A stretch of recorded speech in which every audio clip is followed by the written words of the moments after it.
hay una desesperación palpable.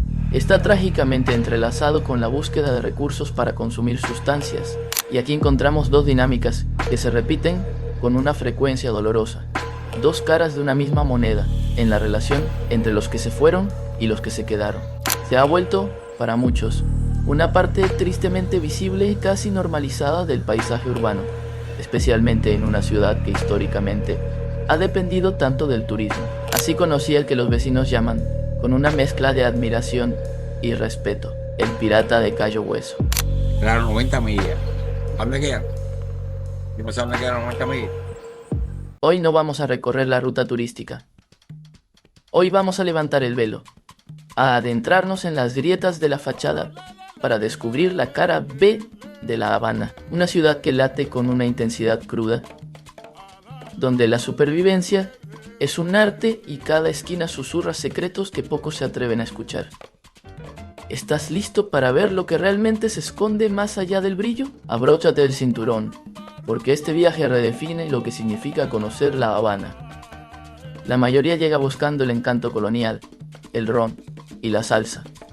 Y La Habana, generosa, se los ofrece en bandeja de plata. Pero si te desvías solo unos metros de las calles restauradas de La Habana Vieja, si alzas la vista más allá de las fachadas recién pintadas, o si te aventuras en los barrios donde el tiempo y la necesidad han dejado una huella más profunda, te encuentras con otra realidad. Una realidad que no aparece en las guías, pero que define el alma de esta ciudad. Y es en este contexto donde una palabra cobra un significado casi sagrado: resolver. Para el cubano, resolver es mucho más que solucionar un problema. Es una filosofía de vida, una prueba diaria de ingenio y resistencia. Ante la escasez crónica de casi todo, desde alimentos básicos hasta medicinas o piezas de repuesto, resolver se convierte en el motor que impulsa la jornada.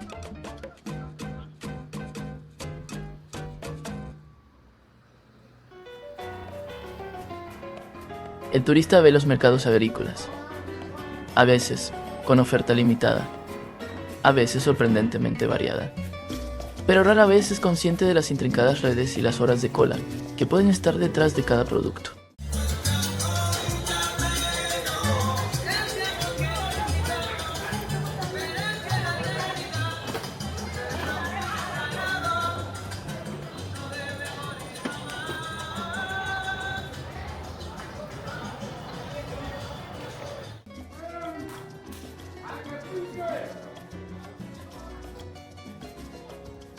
La famosa libreta de abastecimiento, ese sistema de racionamiento que ha marcado generaciones, sigue siendo una realidad, pero lo que ofrece es, para muchos, solo un punto de partida, a menudo insuficiente. Entonces, ¿cómo se resuelve? Aquí es donde la cara B se vuelve fascinante y compleja. Se activan redes informales, contactos, socios. Alguien lucha un poco de pollo por aquí, otro consigue aceite por allá. El mecánico no solo repara tu coche, lo resucita con piezas canibalizadas de otros vehículos, con adaptaciones que desafiarían a cualquier ingeniero. Es una economía subterránea, a veces llamada mercado negro, que no opera por capricho, sino por una necesidad imperiosa. Cada objeto, cada servicio, tiene una historia de cómo fue conseguido, de quién ayudó, del favor que quizás haya que devolver. Esta es la microeconomía de la supervivencia, invisible para el ojo no entrenado, pero vital para el tejido social habanero.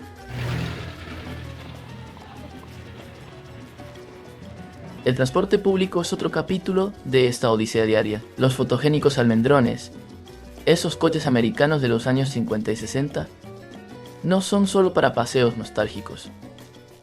Son taxis colectivos, boteros, que recorren rutas fijas, atestados de pasajeros que comparten el viaje y el costo. Escucharás el rugido de sus motores adaptados, sentirás el calor humano y serás testigo de conversaciones que van desde el precio del arroz hasta el último partido de pelota.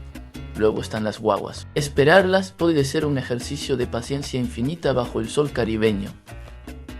Verás cómo la gente se ayuda a subir, cómo se ceden los asientos, una solidaridad forjada en la dificultad compartida. Mientras el turista se mueve en taxis climatizados, el habanero promedio invierte una parte considerable de su día y de su energía simplemente en ir de un lugar a otro. Cada viaje es una pequeña aventura, una prueba de resistencia. Ahora debemos tocar un tema delicado, uno que muchos suscriptores han mencionado y que genera una enorme curiosidad, pero que también refleja las profundas grietas de la crisis actual: el fenómeno del jineterismo. Hay que abordarlo con el respeto que merece la complejidad humana detrás de él. Lo que antes podía ser más discreto o limitado a ciertas zonas, se ha vuelto, para muchos, una parte tristemente visible y casi normalizada del paisaje urbano, especialmente en una ciudad que históricamente ha dependido tanto del turismo. No se limita solo a las áreas más conocidas por los visitantes, como podría ser el Boulevard de San Rafael. Se extiende por arterias principales como la calle 23 en El Vedado, y se ramifica en entre calles menos transitadas, adoptando formas diversas. Es crucial entender que no siempre involucra a extranjeros. Hay una dinámica interna, donde estos servicios se ofrecen a locales, a veces por sumas irrisorias, otras a cambio de un pequeño souvenir, un producto escaso o algo que pueda aliviar la necesidad del momento. Detrás de muchas de estas historias hay una desesperación palpable. Está trágicamente entrelazado con la búsqueda de recursos para consumir sustancias, una espiral destructiva que agrava aún más la vulnerabilidad. Este es un tema complejo y doloroso que merece un análisis más profundo, y de hecho, lo abordaremos en detalle en un próximo vídeo. Así que si este contenido te interesa y quieres entender todas sus aristas, te invito a suscribirte para que no te lo pierdas.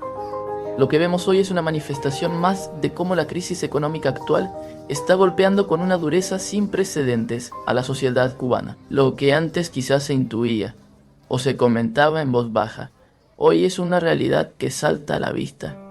Una evidencia cruda de la lucha por la supervivencia. Es una situación que muchos cubanos, especialmente los de mayor edad, te dirán que no habían visto con esta crudeza y extensión en décadas pasadas.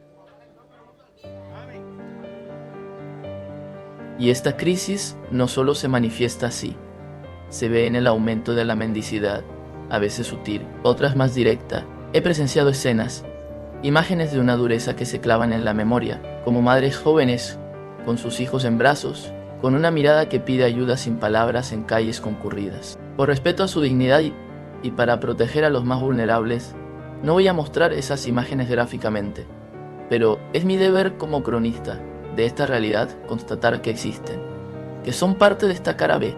Paralelamente, se observa una creciente y cada vez más visible diferencia de clases. Mientras una gran parte de la población lucha con uñas y dientes para llegar a fin de mes, enfrentando la inflación galopante y la escasez, hay un sector que, ya sea por acceso a remesas, por participación en nuevos negocios privados o por otros mecanismos, ha logrado no solo mantenerse a flote, sino incluso prosperar.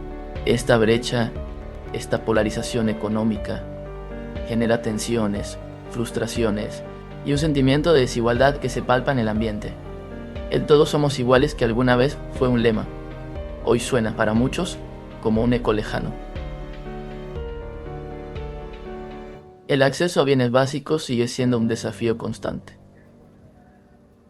Las tiendas en moneda libremente convertible o MLC son un ejemplo claro de esta dualidad. Ofrecen productos que a menudo no se encuentran en otros lugares, pero su acceso está limitado a quienes tienen divisas, ya sea por remesas o por trabajos vinculados al turismo o al sector privado emergente.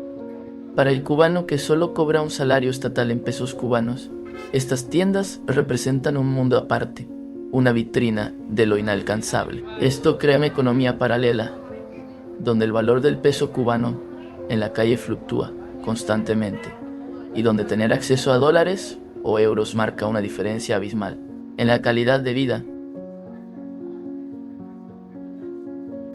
Incluso algo tan fundamental como la alimentación se ha convertido en una preocupación diaria para muchísimas familias. Los precios de los alimentos en los mercados informales se han disparado, y cuadrar la cuenta para asegurar las 3 comidas al día es un ejercicio de malabarismo financiero y emocional. Verás gente comprando cantidades mínimas, el poquito de esto, el poquito de aquello, estirando cada peso al máximo.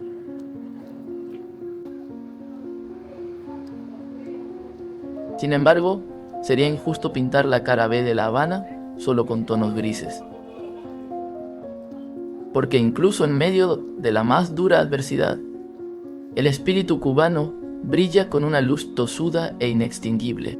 Es la solidaridad inesperada, el vecino que comparte lo poco que tiene, la sonrisa que se abre paso entre las dificultades. Es la música que surge espontáneamente en cualquier esquina. Se formaría el tribunal para juzgarte con el rigor con que se trata al delincuente. Tendría derecho, como no a defenderte, pero no sueñes el veredicto de inocente. Sería el fiscal quien se encargara paso a paso de Una descarga improvisada que alivia el alma. Es el humor afilado e ingenioso, que sirve como válvula de escape y como forma de resistencia. Encontrarás una riqueza cultural que se niega a ser aplastada. Pequeños talleres de artistas que crean belleza con materiales reciclados. Grupos de teatro comunitario que ensayan en patios destartalados. Es la dignidad intacta de quienes, a pesar de todo, se visten con su mejor ropa para salir a pasear un domingo. La capacidad de celebrar la vida. Un cumpleaños, un aniversario, con lo que haya a mano, transformando la escasez en una oportunidad para la creatividad y la unión.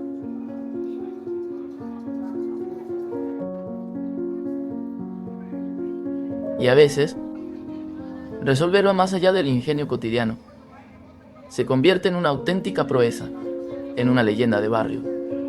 Permítanme contarles una historia personal. Un día, caminando por las calles laberínticas de Cayo Hueso, en el corazón de Centro Habana, me topé con una pequeña aglomeración. La gente se arremolinaba alrededor de un hombre que, con el orgullo de un gladiador victorioso, mostraba un pez de tamaño considerable, casi como un trofeo de guerra. La curiosidad me pudo y me acerqué. Así conocí al que los vecinos llaman, con una mezcla de admiración y respeto, el pirata de Cayo Hueso. No, este no es el pescador que ves lanzando un sedal desde el malecón con la esperanza de una pequeña captura. El pirata es de otra estirpe. Cuando sale a pescar, deja la línea de la costa muy, muy atrás. Se aventura en una embarcación que a duras penas cuenta con lo justo para flotar, impulsado por la necesidad y un coraje que raya en la temeridad. Allá, donde la mayoría no tiene valor ni los medios para llegar, libra sus batallas diarias contra el mar. Su cuerpo es un mapa de esas contiendas. Cicatrices, marcas que son testimonio silencioso de encuentros con las criaturas del abismo, de las inclemencias del tiempo, de los peligros de navegar en un bote que es más fe que estructura. Cada una de esas cicatrices es una medalla, una prueba de que ha vuelto, una vez más, con el sustento para su familia, y a menudo, para varios de sus vecinos. El pirata no solo pesca para comer, pesca para vivir, para afirmar su existencia en un entorno que exige héroes anónimos. Él es la personificación de esa resiliencia cubana llevada al extremo, la prueba de que para llevar comida a la mesa, algunos se convierten, literalmente, en leyendas. Es un recordatorio de que, en esta cara B, la lucha por la supervivencia forja caracteres de acero. Conocer al pirata fue una experiencia impactante, y no puedo evitar pensar en la increíble historia que sería acompañarlo en alta mar. Si ustedes también sienten esa curiosidad y quieren que me embarque en esa aventura para documentarlo todo, la forma de hacérmelo saber es dándole like a este vídeo y escribiendo en los comentarios: queremos ver al pirata en acción. Leo todos sus mensajes. Esos son ustedes dos, la mano, ustedes dos. ¿Cómo que? Mira, yo de entrada te voy a decir, lo que ustedes se meten, que yo lo he visto, que ustedes pueden por ir para allá y desaparecen. Usted me da a mí 5 millones para que yo vaya. Y de ahí me Mira, metí. mira, Estás loco, chico. yo he nadado casi las 90 millas. Las 90 millas.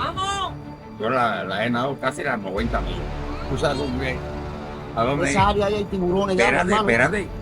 ¿Tú sabes a dónde queda casi las 90 millas? Las 90 millas. ¿A dónde queda? ¿Tú sabes dónde quedan las 90 millas? También en el Yuma. Sí, a usted lo que le falta para ir para allí. No, mira 4 veces.